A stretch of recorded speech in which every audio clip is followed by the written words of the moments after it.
What's up, guys? It's your boy Mikey Will here, and I'm going to show you how to build a 12-volt lithium-ion heated jacket battery. You'll need a couple parts, either some 18650s or some 21700 cells. In this case, I'm using 21700 cells.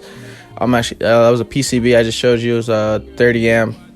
Some of these connectors, a voltmeter that you can find on Amazon or probably any like auto shop probably around you. A rocker switch, so you can turn on the voltmeter on and off, so I'm not wasting battery. But let's get into it. Let's cut up some nickel strips so I can show you guys what's really good. Yeah, so you basically gonna need like 2 little ones and 2 long ones. The 2 little ones are for the main negative and main positive, but that's for a second. We're just gonna try to tape these up with Captain Tape just so they stay in place for the meantime.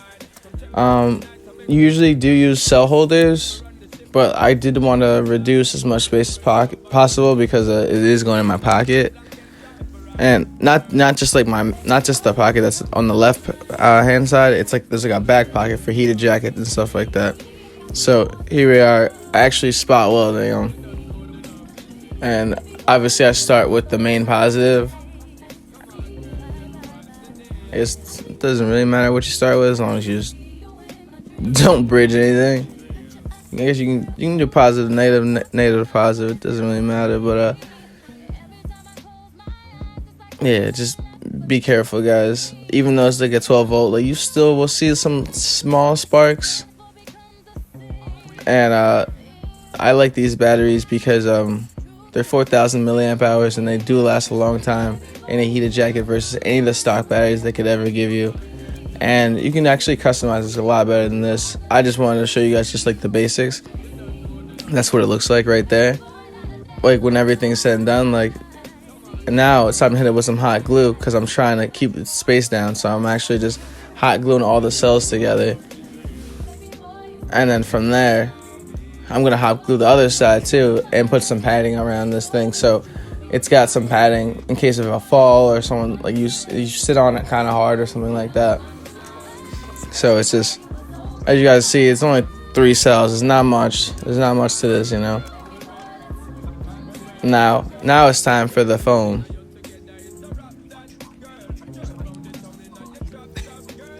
You can use a lot of different kinds of foam. I just had some adhesive foam just kind of lying around, and I just cut some pieces off and just made it as like squishy as possible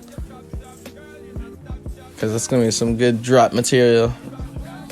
Even though I'm not trying to drop these things, but as you guys can see, I'm hot gluing the other side. Obviously, you do not have to do this if you have cell holders, because the cell holders take care of all this. But this is just to make sure I can keep the battery as small as possible without having to actually use cell holders. And then, obviously, you gotta put some more padding on this side. And it's all good. Just takes a little bit of time. Not that much time. Like this battery could be done in like, I don't know, like an hour probably. Depending on what you want on it. Let's say you want like USB or you want like some lights on it. You could obviously hook it up to the rocker switch or any type of switch that you have, like any type of limit switch or whatever you got going on. Momentary switches. Yeah. Crazy. Alright, now these pieces we cut the nickel strips for. I'm actually spot welding directly to the PCB board. And you guys have to make sure you file the PCB correctly because it's battery negative, B1, B2, B3. Usually I hook them up just like that. So it'd be like bottom left corner. Actually, I don't know how you guys are going to set it. I really can't say it. But you remember, B negative to B1 to B2 to B3. Do not put like the straight positive on first. Like I don't know how that's gonna react. I never did it that way, you know. So when you guys are like building your own battery, make sure to spot weld to the PCB versus doing it the other way around, because you might catch some sparks or short out the not the PCB, the BMS. Because it's easy to short out. It's probably like a $2 piece from China. I think it's $10 for 2 of them. So you already know what kind of timing they're on. But so make sure you get some good tacks on there. You don't want to get caught up in the middle of like a cold day. You outside with your heated jacket. Next thing you know, it's not working. Even though I don't know how many cold days we got left. It's the middle of January. We're seeing 60-degree weather. I don't know what that's about. But all right, now it's time to connect it. As you guys can see, I'm doing the main negative first. And I just flip the tabs up a little bit so like they're not like touching anything else, could potentially like catch and short something. I just don't want to have that. My bad, yo. My hands in the way, but I had to get it out. I can get it. But yeah, so that's probably B2 right there.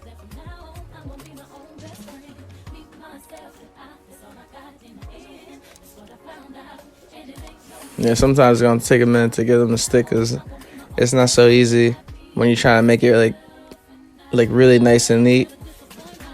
Cause like it's difficult, you know, especially to build something like very nice that someone wants.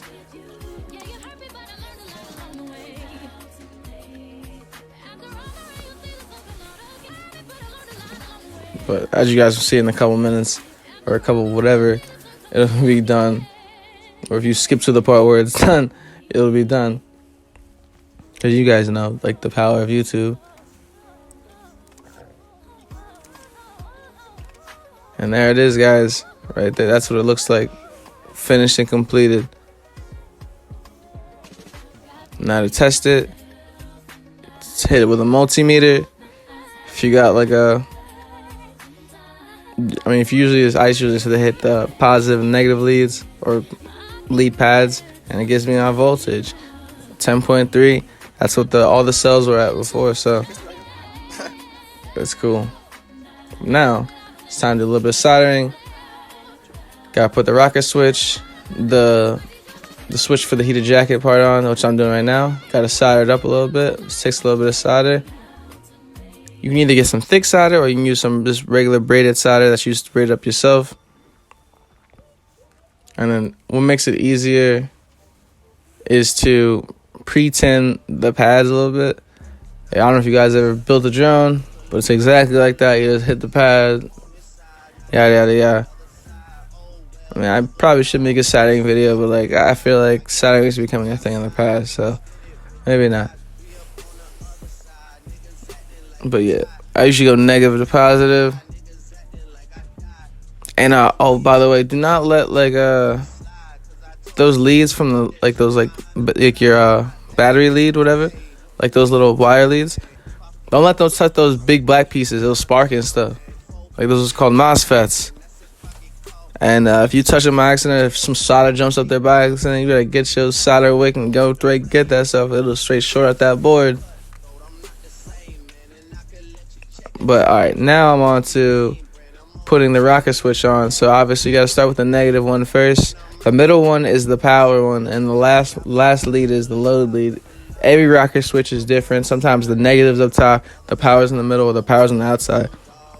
The load can be wherever. I don't even know some of these like Amazon things or whatever Chinese things.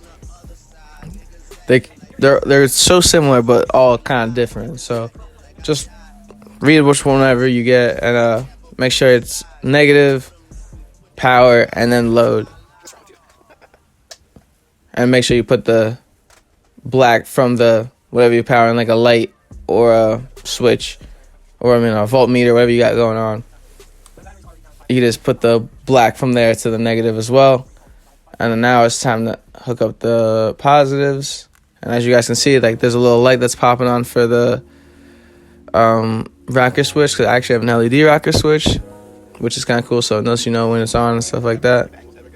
But now for this voltmeter in this case, there's a red and a yellow wire. Most people would think just to connect the red wire. The red wire is just the power wire. The yellow wire is actually the voltmeter wire. Like that's what sends the signal of how many volts are in the cells, you know what I'm saying? And it's kind of hard because these wires are kind of long. You guys can easily shorten the wires. I wanted to wrap this around it a little bit so it could fit a little bit better, I guess. or when I went to go heat shrink it, I could have more like room to like mold it, either whether on one side or the other side. Like, guys, it does not matter. You guys can do it how you want. This is your build, you know what I'm saying? I just want to show you guys how I'm doing it, because the main part of the battery is just the BMS and those cells. You guys, everything else is up to you.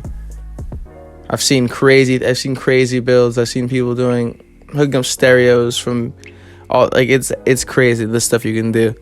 But yeah, this is a 30 amp BMS. I don't even know what's 12 times 30. 360 watts. Like, I can go up to 360 watts when you think about it. Would I do it? Would I trust this little board? Probably not. But I could and blow it out one time, you know what I'm saying?